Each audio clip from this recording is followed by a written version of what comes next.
Caravan Dracovin, Lord and Emperor of the Dracovin Empire, and welcome. It is time to continue my discussion on the various forgotten collectible card games of old. Collectible card games that have fallen by the wayside for a variety of reasons.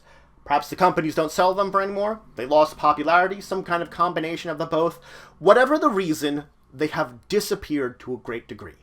So today I'm going to start with a new collectible card game, Star Trek the Customizable card game. Now, Star Trek the Customizable card game is also known by another name, Star Trek the Next Generation, the Customizable card game, which I'll explain why it was named that in a minute. Now, it is important to note about this collectible card game that there are two editions of it, and these two editions are different enough that I am going to talk about them separately. When I focus on the rules, I'm going to focus on the rules of second edition. That's also an important note that I'm going to make. First edition had a lot of flaws, which we're going to be talking about today. That's today's episode, is talking all about first edition, its flaws and problems, and why a second edition came about. But let's dive into first edition. So it was first released in November of 1994. The first edition was primarily a two-player game and would take you about an hour to play. The focus of the game was to get 100 points.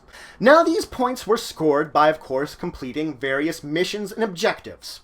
These missions and objectives, in order to complete them, you would have to assemble ships, personnel, and of course, equipment. You would use a combination of these to go on the various missions and attempt to complete them to earn points. Along these missions, dilemmas would occur, which would throw basically a wrench into the situation. Your personnel would have to use their skills and their equipment to overcome these dilemmas, and then move on to finally completing and overcoming the mission as a whole. Once the mission was completed, you would score your points. There are other aspects to this game. Ships and personnel can fight other ships and personnel, so you can have combat between the players. Also, there are other ways of scoring points that have come into existence. They were added them in.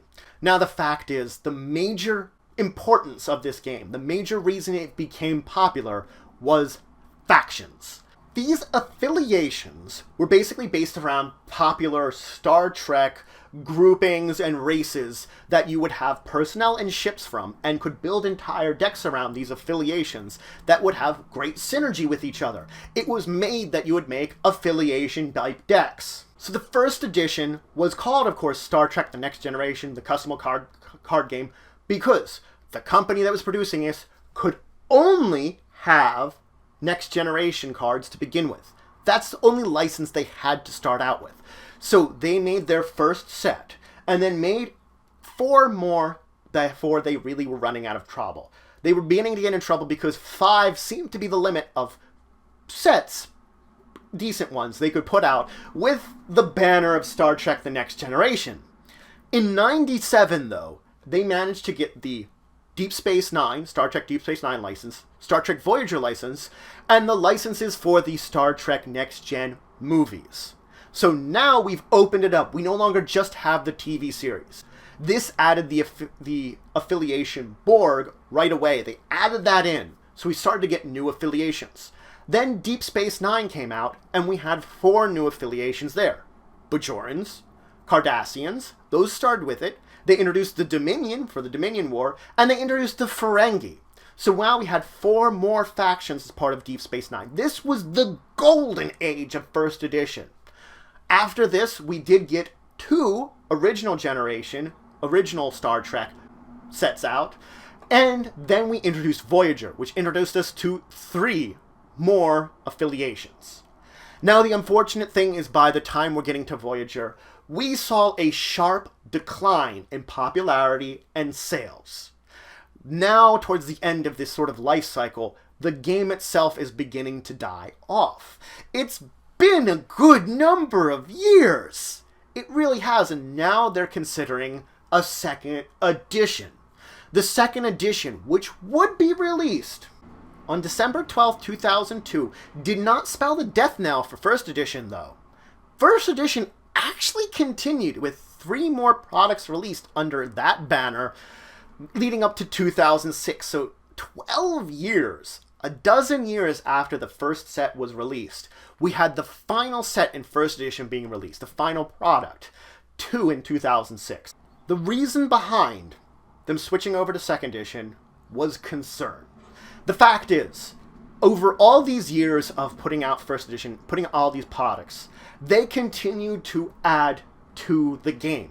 They added new complex systems, new layers to the game, new mechanics, some of which were in fact incompatible with each other. They had to come out with special rule material that you had to reference to figure out how this system worked with this system, because they just kept adding stuff. Rarity, complexity be damned, they just kept creating it. They didn't think about the stuff that came before when they added new systems to the game. And it kept ballooning the complexity, making it more difficult, making it harder to learn the game. The learning curve was jumping up insanely, making it not open for new players at all.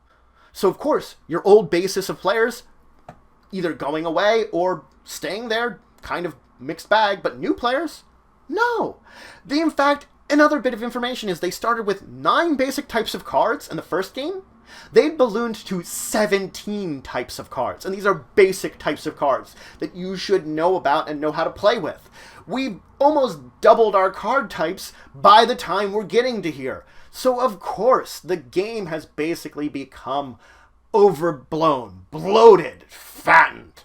It's just kind of going blah. And that's why we're turning to second edition, to repair a lot of these problems. Now, the first edition had 363 cards, the actual first edition printing.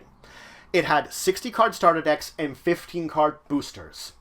The initial printing of the first edition set were black bordered, but every printing after that was white bordered, making the black bordered cards quite rare. The fact is, every set after that was made to be white bordered. They intended it to be white bordered to begin with, but that first printing, black bordered. In the end, 11 affiliations too. But that's it for today. I introduce you to Star Trek, the customizable card game. This card game is fun. It's made around you accomplishing stuff on your own. Of course, you can battle with, play cards against your opponents in order to interfere with them and slow them down, but it's not a direct combat game per se. Direct combat doesn't score you points. It doesn't win you the game. So, it's a very interesting game because of this. Now, the fact is, it started out so well. But as they got more licenses, were able to add in more cards, more Star Trek material, more affiliations, things became bloated. They just couldn't stop themselves from coming up with cool ideas and adding them in. Previous stuff, be damned. And there's the major problem. Be damned means that new people jumping in have to deal with the aftermath of everything you're creating, and it just is too much to learn it all. So a second edition was called for, and that's what we're going to talk about in the next episode. We're going to dive into talking about the history of the second edition of Star Trek the Customizable card game, because they technically are different, but yet the same game. An interesting juxtaposition between the two of them. And then we'll finally start talking about the rules of this game and how to play it. Because that's also a very important thing. How to play the game. So, if you have any questions, comments, anything you want to say, anything you think I left out, please leave in the comments below. Please like, share, and subscribe. Search for the channel, the empire, the work I do. If you want to show some extra support, you can always check out my Patreon. Link in the description below. There's some great rewards there. It helps to grow and improve the channel. But regardless, until the next time, I bid you farewell.